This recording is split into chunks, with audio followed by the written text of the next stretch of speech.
বন্ধুরা, পরবর্তী আয়াতে রব্বুল আলামিন জাহান্নামের পরিচয় করিয়ে দিয়ে বলেছেন লাহা সাবআতু আবওয়াব। এই যে আমি তোমাদেরকে আয়াত নাম্বার 43 জাহান্নামের পরিচয় দিলাম, তোমাদেরকে বলে দিচ্ছি, তোমরা তো আর সচক্ষে দেখোনি। লাহা সাবআতু আবওয়াব, এর রয়েছে, it has 7 doors, এর রয়েছে 7টি দরজা, 7টি দরজা। লাহা সাবআতু আবওয়াব, এর রয়েছে 7টি দরজা। লিকুল্লি বাবিন মিনহুম জুজউন মাকসুম, আমি প্রত্যেকটি দরজার জন্য নির্দিষ্ট জাহান্নামীদেরকে তৈরি করে রেখেছি। যে যে কর্ম করবে তার জন্য নির্ধারিত নির্দিষ্ট জাহান্নাম রয়েছে। বেদাতি আলেমরা সবসময় আমাদের দিকে আঙ্গুল তুলে যে আমরা নাকি নতুন নতুন তত্ত্ব নিয়ে আসি। সালাফিরা আলেমরা দুঃখজনক হলেও সত্য, ছোটবেলায় ক্লাস 1 2 3 পড়ে যখন পড়েছি ইংলিশ মিডিয়াম স্কুলে, তখন আমাদেরকে শেখানো হতো এখনো জান্নাত 8টি 2024 এসে জাহান্নাম 4টি।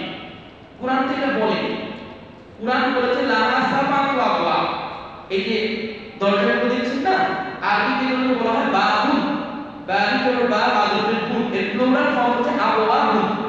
আবওয়াবুন বহুবচন। রব্বুল আলামিন ক্লিয়ার করেছেন লাহা, এর রয়েছে, অর্থাৎ জাহান্নামে রয়েছে সাবআতুন, দ্যাট মিন্স 7, আবওয়াব মানে হচ্ছে দরজা সমূহ। তাহলে এক অধিক 7, তাহলে জাহান্নামের কয়টি দরজা? 7টি দরজা। এখন আমরা নতুন কিছু বলি, মানুষ মনে করে যে এটা আমরা বানায় নিয়ে আসছি, অথবা আমরা এই যে কি বলে বিশৃঙ্খলা সৃষ্টি করছি। আসলে কোরআন হাদিস আমাদের দেশে, আমি সবার দেখে বলছি, পূর্বে যারা ছিলেন তারা তাদের মতো করে বুঝেছেন, অনেকে গবেষণা করেন, এটা স্বাভাবিক বিষয় ছিল। এখন প্রযুক্তির যুগ, তাহলে আমরা ক্লিয়ার হলাম জাহান্নাম একটি, এর দরজা 7টি, যদিও 7টি 7 রকমের ফ্লেভার, 7 রকমের স্বাদ আসবে এই বিষয়ে। লাহা সাবআতু আবওয়াব, বর্ণনা করা হচ্ছে লিকুল্লি বাবিন, প্রত্যেকটি দরজার জন্য আমি আলাদা আলাদা করে, ওই যে আমরা এন্ট্রি ফি দিয়ে ঢুকি না বিভিন্ন পার্কে, বিভিন্ন রেস্টুরেন্টে, এরকম আপনার আমল যেমন হবে পথ ওই রকম এন্ট্রি হবে। কেউ যাবে হাফিয়া, কেউ যাবে জাহিলে, কেউ যাবে সাইলে, প্রস্তুত থাকবে।